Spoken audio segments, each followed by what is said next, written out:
제가 신학생 시절에 점심시간에 모여서 기도하는 모임에 속해 있었는데 그날도 모여서 여러 명이 함께 기도를 하고 있었습니다. 그런데 갑자기 어떤 여학생이 잠깐만요. 아무개를 위해서 지금 급히 기도해 주시기 바랍니다. 생명이 위독한 것 같은데요. 뜨겁게 기도해 주시기를 부탁합니다 하면서 얼마나 마음을 졸이는지 발을 동동 구르면서 우리에게 부탁을 했습니다. 거기 있던 사람들은 깜짝 놀라가지고 그 친구 이름을 부르면서 한 20분 뜨겁게 기도하고 끝나고 나가다가 제가 그 여학생에게 질문을 했습니다. 그 친구 아파요? 위독합니까? 그랬더니 모릅니다. 저는 요즘 못 만났는데요. 그러는 거예요. 그럼 어떤 연락을 받았어요? 아니면 환상이라도 받고 그랬더니만 그것도 아니고요. 그냥 기도하고 있는데 갑자기 그 친구가 어떤 늪에 빠지는 듯한 느낌이 나면서 빨리 생명을 위해서 중보하라고 하는 그 감동에 너무 크게 밀려와서 자기도 어쩔 줄 모르고 얘기를 했는데 저도 처음 경험이라서 얼떨떨합니다. 그렇게 대답을 하는 거예요. 그래서 그런가 보다 뭔가 좀 이상하다 생각하고 돌아왔습니다. 그런데 다음 주에 그 기도 시간에 그 친구가 나타나는 거예요. 저는 궁금했습니다. 정말 그 시간에 저 친구가 어디에 있었을까? 그리고 정말로 생명이 위협했는가를 알고 싶어서 질문을 했습니다. 그 시간에 뭐 했냐고. 그랬더니 그 친구가 하는 말이 개학을 했는데 수강 신청하는 시간이라 수업이 제대로 되지 않아서 친구 몇 명이 학교 빠지고 등산을 갔다는 거예요. 그래서 기분 좋게 등산하다가 자기가 앞에서 굴러 떨어졌다는 거예요. 막 미끄러져 굴러 떨어지다가 절벽 앞에 있는 작은 나뭇가지에 자기 몸이 걸렸대요. 그래서 어쩔 수 없어 대롱대롱 하고 있는데 자기도 손을 쓸 수 없고 그걸 보는 친구들도 어떻게 손을 쓸 수 없어서 막막해 했는데 어디선가 전문가 등산하는 두 사람이 나타나서 자기를 구해주고 사라졌다는 거예요. 근데 아무리 생각해도 그 외진 곳에 어떻게 그 사람들이 왔는지 그리고 구해준다면 보이지 않았는데 아무래도 이상하다는 거예요. 그래서 하나님이 내 생명을 구해준 것 밖에는 이해할 수가 없다. 그런 고백을 했습니다. 그래서 우리는 그 시간에 우리가 사실은 너를 위해서 기도를 했고 그 친구도 우리가 자기를 위해 기도한 것을 그 시간에 알게 됐어요. 그래서 아주 서로 감격을 했습니다. 그 자리에는 시니컬한 친구들도 있었는데 그 얘기를 들으면서 우리 모두가 하나님의 손안에 있다는 것과 하나님이 어떤 역사를 이루실 때에 우리를 도구로 삼으신다는 것을 깨닫고 함께 큰 은혜를 나눈 적이 있습니다.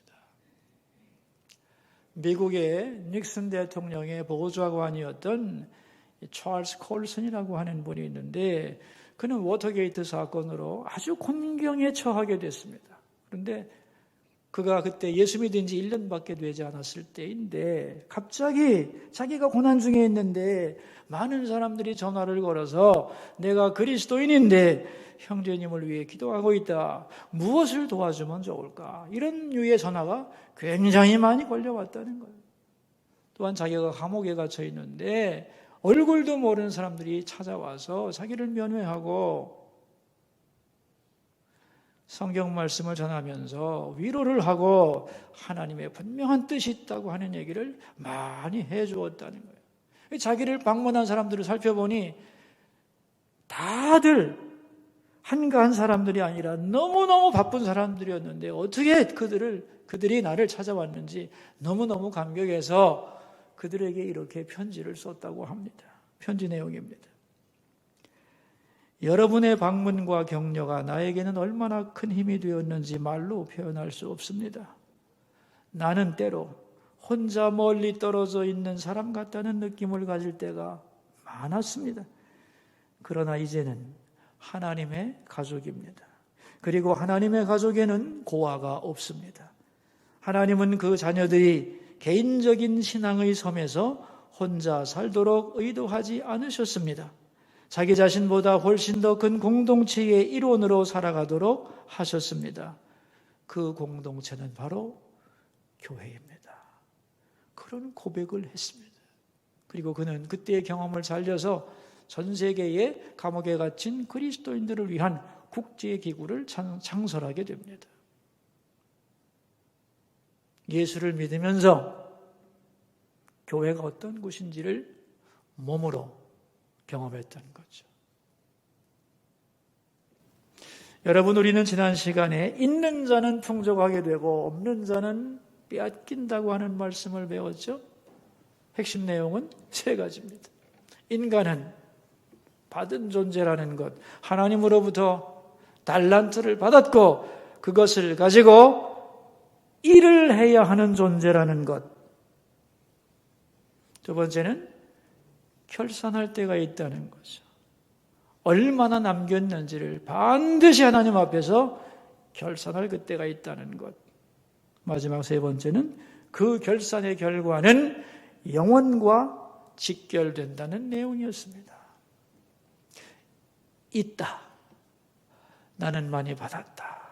주신 게 많다는 것을 깨닫고 감사하며 최선을 다해 남기려 하는 사람은 점점 더 풍성해질 것이고, 없다, 받은 게 없다, 불평하고 원망하며 살아가는 사람은 있는 것까지도 빼앗길 것이다. 그랬죠?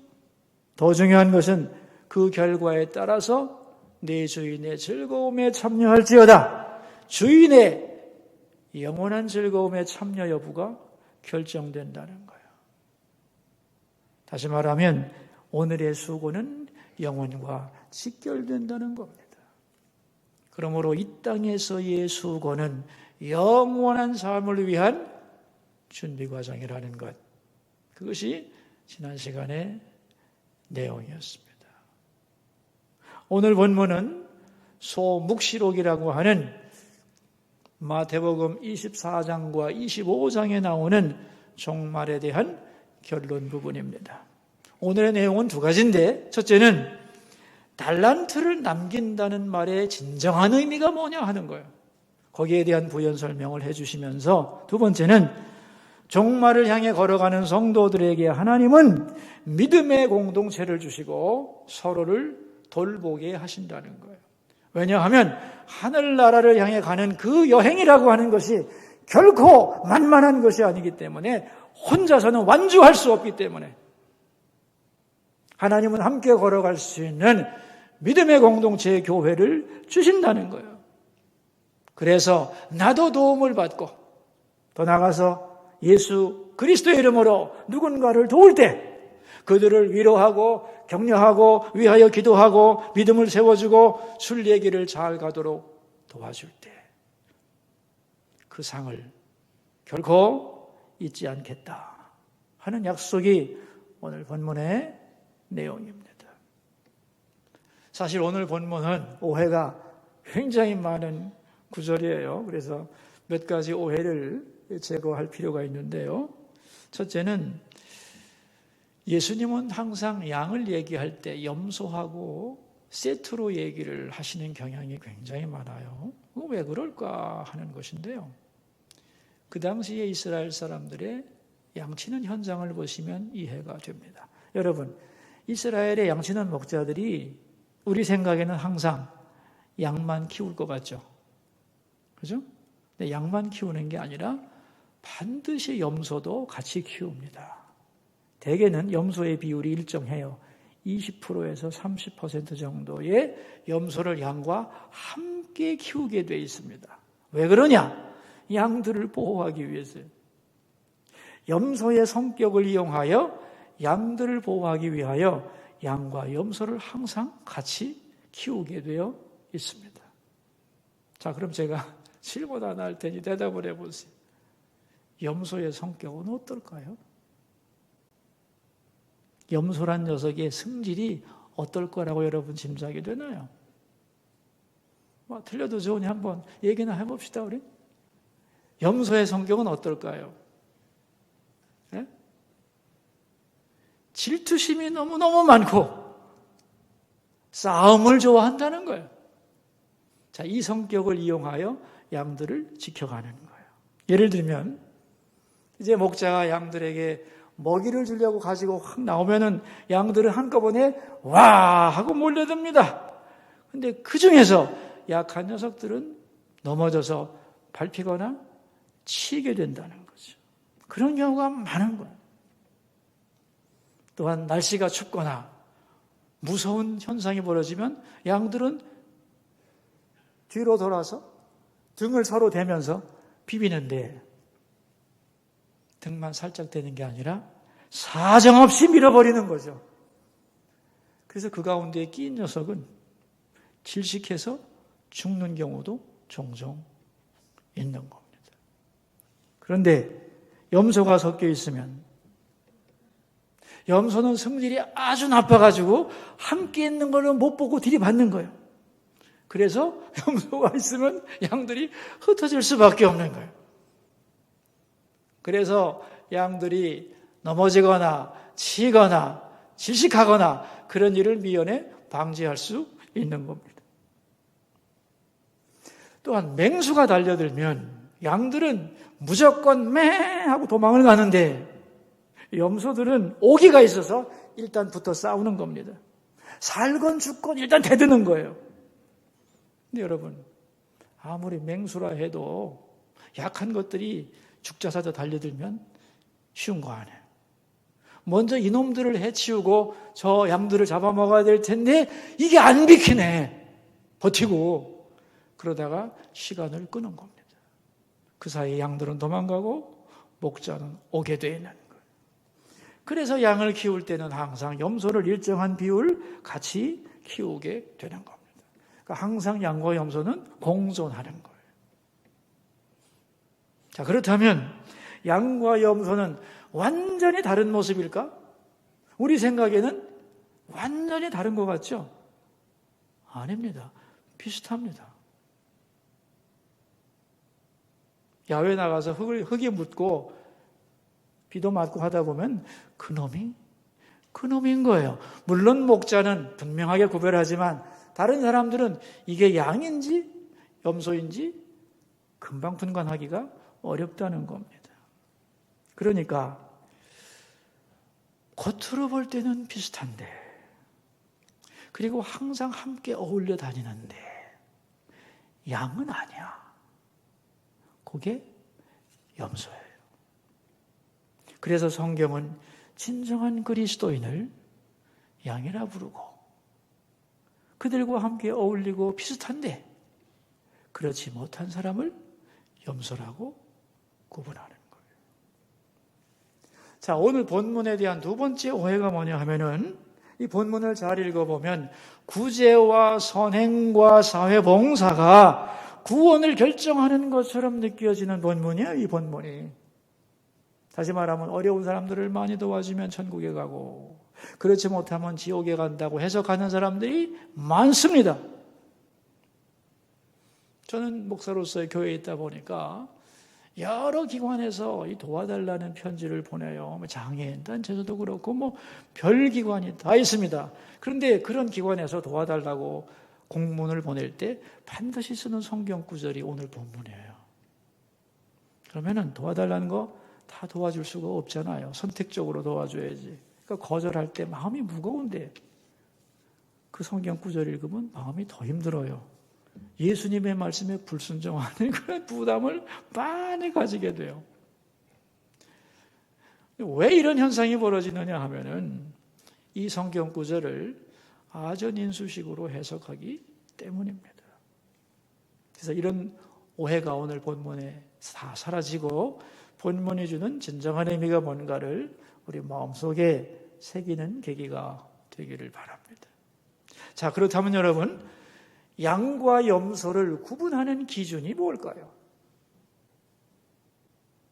선행과 봉사와 구제 이런 게 아닙니다. 그럼 뭐냐? 오늘 본문 35절과 36절을 함께 읽어보도록 하겠습니다.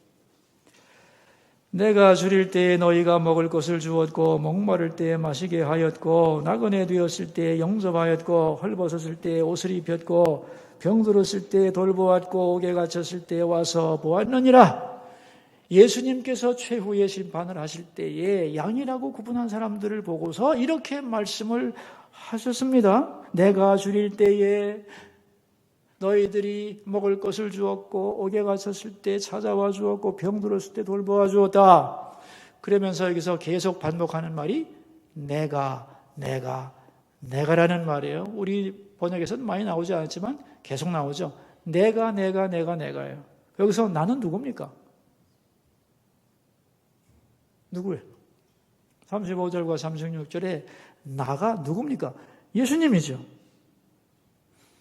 그러니까 양과 염소를 구별하는 기준은 구제와 선행이 아니고 예수님께 어떻게 했는가? 예수님에 대한 나의 태도가 구별의 기준이라는 거예요.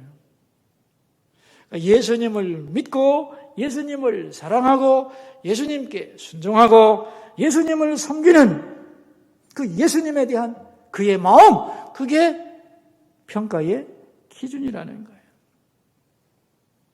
자, 그렇다면 이제 질문이 나오잖아요, 본문에.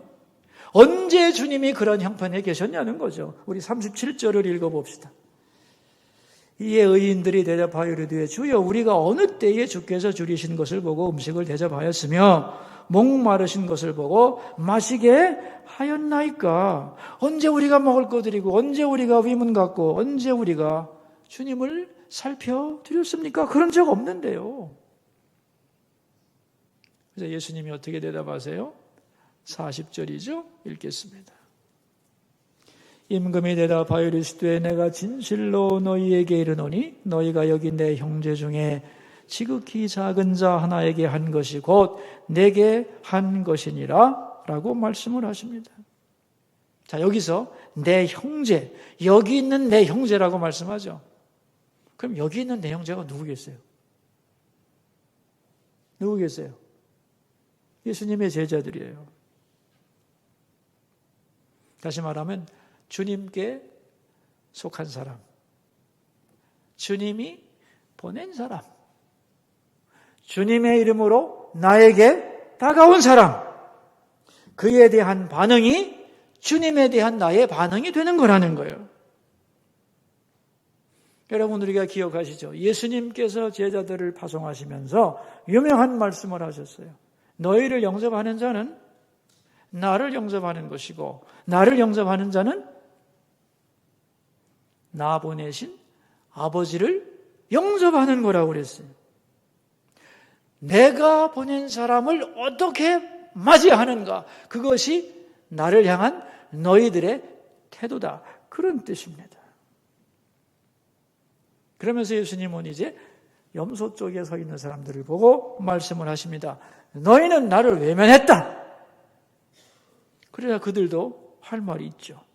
예수님께 질문하는 겁니다. 44절 같이 읽어봅시다. 그들도 대답하여 이르되 주여 우리가 어느 때 주께서 줄이신 것이나 목마르신 것이나 나그네 되신 것이나 헐벗으신 것이나 병드신 것이나 옥에 갇히신 것을 보고 공양하지 아니하더이까.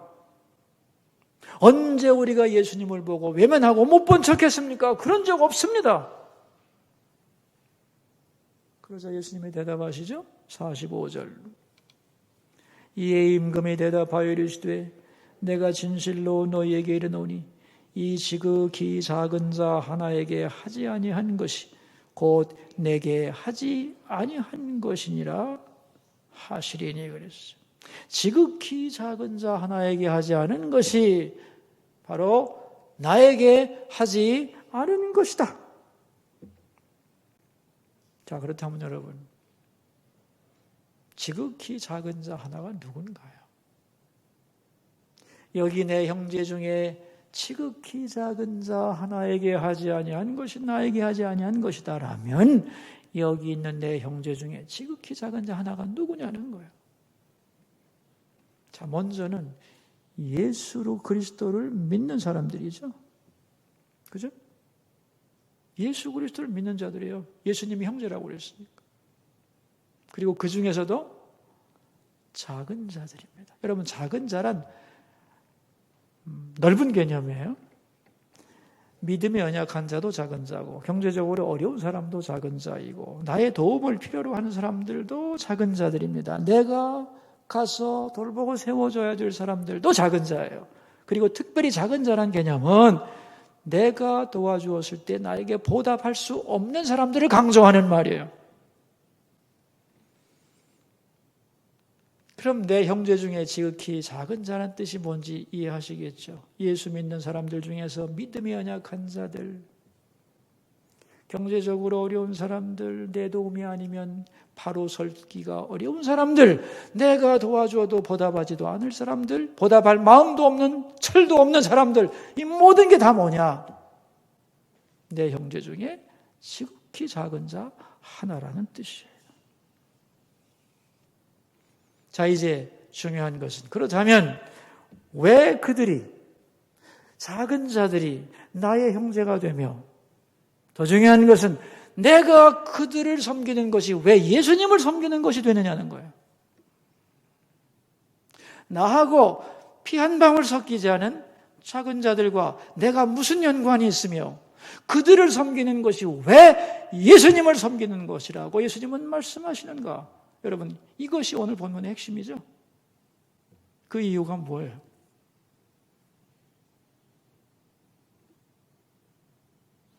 먼저는 내가 예수님께 속해 있기 때문이요. 예수님과 연합되어 있기 때문이요. 내가 예수님의 것이 되었기 때문에 나는 예수님의 지체가 되고 예수님은 나의 머리가 되시죠. 아멘입니까? 근데 그 사람들도 예수님께 속한 자가 되고 예수님을 머리로 모시는 지체가 됐어요. 그래서 예수 안에서 결국 그들과 나는 어떻게 됐어요? 그리스도를 머리로 하는 한 몸에 속한 지체가 되었다는 거예요. 여러분, 우리 몸을 한번 생각을 합시다. 우리 몸에는 여러 지체가 있죠? 눈도 있고, 귀도 있고, 코도 있고, 입도 있고, 손, 발도 있고, 보이지 않는 내장기관도 많고, 이게 전체가 다 하나의 몸에 속한 지체입니다. 자, 그런데 그 지체 중에서 하나가 사고가 났다. 예를 들면 내가 손가락을 다쳤다 그러면은 여러분 어떻게 하세요? 손가락을 다쳤다니까. 그러니까 지금 아무것도 아닌데 내버려두면 낫겠지. 그렇게 하나요? 아니죠. 깜짝 놀라서 약을 바르고 소독을 하고, 그죠? 밴드를 감겠죠. 왜? 약하니까, 아프니까, 내 몸이니까 그대로 둘 수 없는 거죠. 우리의 몸은 약한 지체에 무관심하지 않고 관심을 가지고 돌보고 치료하고 더 조심하게 되는 거죠. 이것이 우리 몸의 메커니즘입니다. 당연한 거예요. 영적으로도 그렇다는 거예요. 내가 예수 그리스도를 영접한 주님의 진정한 자녀가 되었다면 나와 같이 그리스도에게 속한 다른 믿음의 형제가 나와 예수 안에서 연결되게 되고 그 형제의 고통과 연약함에 대하여 우리는 방치하지 않게 된다는 거예요. 모른 척할 수 없다는 겁니다. 나중에 말이죠, 우리가 예수님을 만나게 될 때에 진정한 성도들은 주님을 만나서 뭐라고 얘기하느냐? 오늘 본문에 다 나와 있어요. 우리가 주님을 위해 한 일이 없습니다. 언제 우리가 주님께 먹을 걸 드리고 언제 주님을 방문했고 언제 주님을 도와주었나요? 그렇게 말할 거라는 거예요. 그런데 예수님은 그 말씀을 들으시고 너희들이 나를 위해 한 일이 없다고? 아니다. 너희들이 믿음의 형제들을 위하여 마음을 쓰고 그들을 도와주고 위하여 기도하고 격려해서 믿음의 길을 잘 걸어갈 수 있도록 힘써준 그 모든 것들이 바로 나에게 행한 것이란다 라고 주님은 말씀하실 거라는 거예요.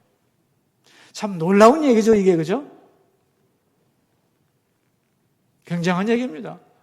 그런데 사람들은 오늘 본문을 어떻게 해석하느냐? 말로만 믿지 말고 사랑을 실천하라, 이런 개념으로 받아들인다는 거예요. 여러분, 우리가 남을 돕지 못했다고 지옥 가나요? 어떻게 다 돕겠어요? 그리고 돕는다면 얼마나 선한 일을 했다고 그것 때문에 천국에 가겠어요. 선행을 강조하는 용어가 아닙니다. 이것은. 물론 열심히 돕고 서로 도우며 살아야 되지만 그런 뜻이 아니요. 이걸 넘어서는 깊고 넓은 의미가 들어있는 거예요. 중요한 것은 누구의 이름으로 섬기느냐가 중요한 겁니다, 여러분. 세상 사람들도요, 어려운 사람들 많이 돕습니다. 자기 이름을 위하여, 자기 회사를 빛내기 위하여, 또한 자기의 어떤 유익과 목표를 위하여 얼마든지 선행 많이 할 수 있습니다. 더 나아가서 자기 양심과 도덕적 의무를 만족시키기 위해 선행할 수도 있죠. 그게 구원의 근거인가요? 아니에요. 어떤 선거에 후보로 출마하게 되면 사람들에게 잘하죠. 많이 베풀죠. 그죠? 그런데 그때의 유권자는 작은 자가 아닙니다. 자기의 미래를 결정해주는 강한 자고 큰 자죠. 그런 사람에게 잘하는 건 의미 없는 거예요. 여러분, 우리가 알아야 될 것은 교회는 뭐냐? 예수님께 속한 성도들의 모임입니다. 맞죠? 교회란 뭐라고요? 예수님께 속한 성도들의 모임이에요. 그래서 예수님을 알게 되면 반드시 교회를 알게 되어 있어요. 교회에 소속하게 되고 교회를 알게 되어 있어요. 그리고 교회를 알면 형제들 중에 지극히 작은 자를 자기 몸이라는 것을 알고 사랑하게 되어 있는 거예요. 그러니까 형제 중에 지극히 작은 자를 섬기는 것은 선행의 문제가 아니고 교회를 아는가의 문제이고, 더 나아가서 이것은 예수님에게 속했는가의 여부를 결정짓는 거라는 거예요. 그러니까 누구의 이름으로 누구를 돕느냐? 예수님의 이름으로 예수님의 형제를 도와주었는가? 그 사람을 내 몸처럼 아끼고 그 사람의 믿음의 길을 바로 갈 수 있도록 도와주고 수고했다면 그 모든 행위에 대하여 예수님이 나에게 한 것으로 여기시고 다 갚아 주시겠다. 아멘? 그런 의미인 거예요. 저는 얼마 전에 우리 교우님께 이런 얘기를 들었어요. 자기가 어떤 질환으로 오래 아픈 상황에 있었는데 치료할 방법이 없었다는 거예요. 근데 어느 집사님이 그걸 알고 자기에게 찾아와서 어디가 아프다면요 그렇게 묻더니만은 그걸 치료하는데 제일 좋은 병원을 내가 알고 있다고 병원을 소개해 주더니만 나하고 같이 가자고 그러더래요. 자기는 아무도 없고 혼자인데 같이 갈 사람도 없는데 이분이 오셔서 병원도 소개해 주더니 혼자 가지 않도록 자기가 함께 동행을 해주고 자기 형편을 알고 나서는 내가 내 차 가져와 올게요. 그래서 자기를 매일 픽업해서 병원에 함께 가서 한 2주 이상 치료를 받고 자기가 아주 오랫동안 치료받고 싶었지만 받지 못했던 질병을 치료하게 되었노라 하고 감동하면서 눈물을 흘리면서 저에게 얘기를 하더라고요. 제가 그 말 듣고 얼마나 감사했는지. 그래서 우리 기도합시다. 그리고 기도를 했어요. 하나님 감사합니다. 참 혼자 어쩔 수 없는 이 질병을 하나님이 도와주셔서 치료하게 해주시고 특별히 어느 분을 보내주셔서 감사한데 그분에게 하나님 많은 위로와 축복을 해주시기 바랍니다 하고 기도를 했어요. 그리고 제가 돌아오면서 혼자 생각을 하는 거예요. 야, 그 도와주신 그 아무개 집사님 참 지혜롭다. 응? 하나님이 자기에게 주신 많은 달란트 중에 건강과 정보와 인맥과 재물을 가지고 주님이 정말로 기뻐하시는 일을 그렇게 멋지게 해내다니 참 그 사람에게는 작은 일인 것 같지만 이 새로운 작은 믿음의 형제에게는 인생에서 중요한 하나님께 감사할 수 있는 그것으로 인하여 은혜를 간증할 수 있는 아름다운 일을 했구나 하는 생각을 제가 많이 했습니다. 요즘에 제가 대신방을 하면서 우리 구역 식구들을 이렇게 보면은 참 구역이라고 하는 게 좋구나 그런 생각을 해요. 믿음의 공동체라고 하는 것이 참 대단한 거구나. 서로에게 전화하고 관심 갖고 사랑하고 베풀고 감사하고 함께 울고 웃고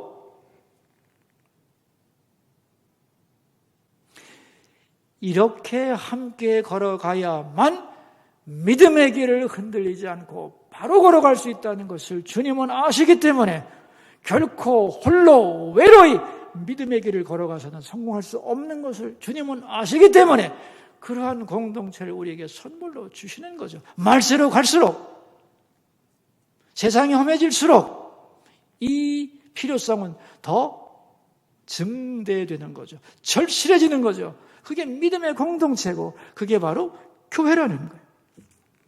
저는 요새 신방을 하고 구역의 아름다운 모습을 보면서 어떤 기도를 하느냐 하면은 이렇게 좋은 사람들을 우리에게 붙여주셨는데 이 재미와 기쁨과 하나님의 선물을 깨닫지 못하고 지금도 홀로 외로이 섬처럼 신앙생활하는 교우들이 우리 교인 중에 아무도 없게 하여 주시기를 간절히 기도하고 있습니다.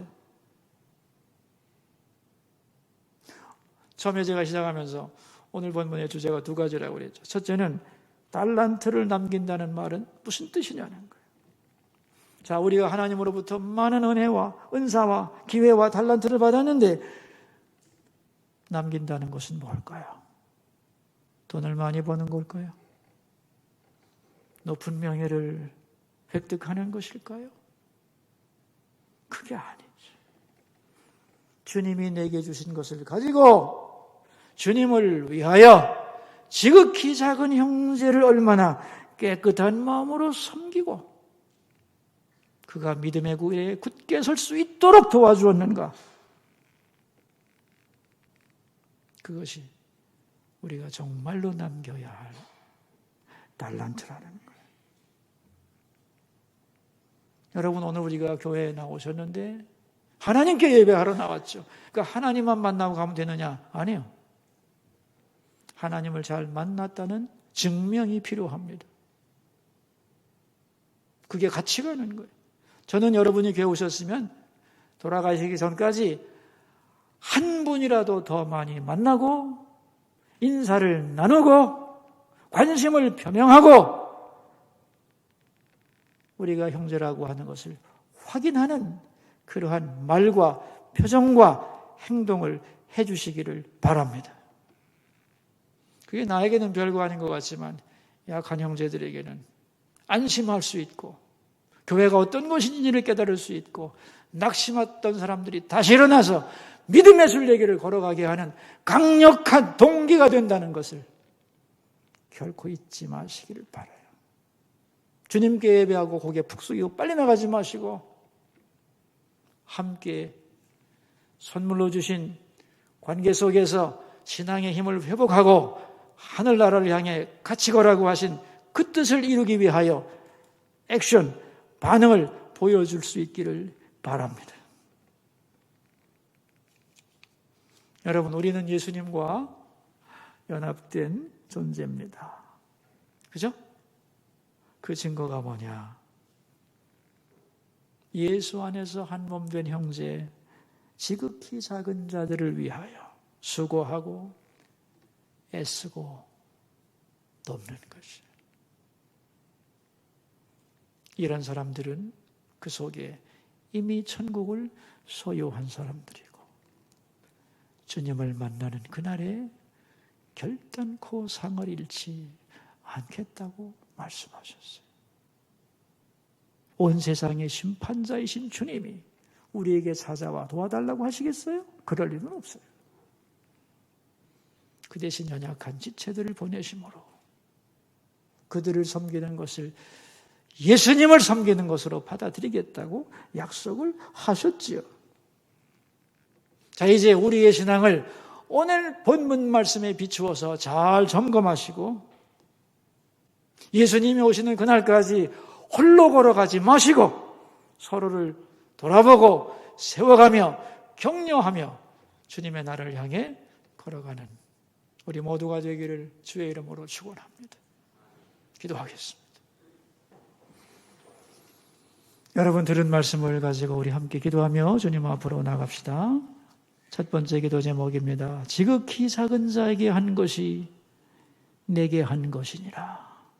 이 말씀의 의미를 분명히 알고 실천하는 주님의 자녀들이 다 되게 하옵소서. 기도하겠습니다. 여러분 자기 목소리가 자기 귀에 들리도록 소리를 내서 우리 함께 기도합시다. 우리가 주께로부터 받은 것이 많은데 남길 것이 뭔가? 어떤 달란트를 남겨야 하는가? 주님은 오늘 본문에서 말씀하셨습니다. 너희들이 남길 내가 가장 기뻐하는 열매, 그것은 바로 작은 형제들, 믿음의 형제들의 신앙을 바르게 세워주고 바른 길을 걸어가도록 도와주고 섬기는 것이라고 하셨습니다. 지극히 작은 자가 왜 나의 형제이며 왜 그들을 섬기는 것이 예수님을 섬긴 것이 되는가? 내가 예수님께 속했고 그가 또 예수님께 속했기 때문입니다. 그러므로 예수님을 바라보며 예수님의 사랑으로 예수님의 사람을 섬길 때 그것은 예수님을 섬기는 것으로 받아들인다는 것을 알게 하여 주소서. 왕이신 예수님이 내게 와서 부탁하겠습니까? 그러나 예수님의 형제 지극히 작은 자는 우리의 관심과 사랑과 도움을 필요로 하오니 사랑하는 아버지여, 우리에게 주신 작은 형제들을 잘 돌아보며 격려해서 하나님 나라를 향해 걸어갈 수 있도록 돕게 하옵소서. 그래서 하늘나라를 향해 걸어가는 여행길이 힘들지 않게 하시고 우리가 주 앞에 갔을 때 나는 아무것도 한 일이 없다고 했을 때 아니지, 너는 한 일이 많지. 내가 내 옆에 두었던 형제들 중에 지극히 작은 자를 많이 세우지 않았느냐. 주님, 우리가 주님께로부터 그 음성 듣기 원하며 그렇게 살아가기 원하며 그러므로 우리가 하나님 나라 향해 가는데 지치지 않게 하옵소서.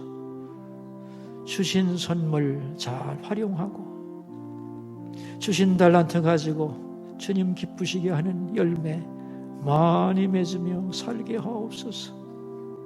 예수님의 이름으로 기도합니다. 사랑하는 아버지, 우리는 모든 것을 받은 사람들입니다. 세상의 모든 것은 다 두고 가야 합니다.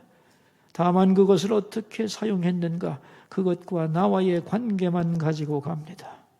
우리 가운데 있는 주 안에서 작은 형제들을 잘 돌아보며 격려해서 하나님 나라를 향해 걸어가도록 도우라. 그것이 바로 나를 섬기는 것이라고 말씀하신 주님, 우리가 받은 사랑을 감격하면서 깨끗한 마음으로 작은 자들을 섬기며 서로 세워가는 우리가 되게 하여 주옵소서. 존귀하신 예수님의 이름으로 기도하옵나이다. 아멘.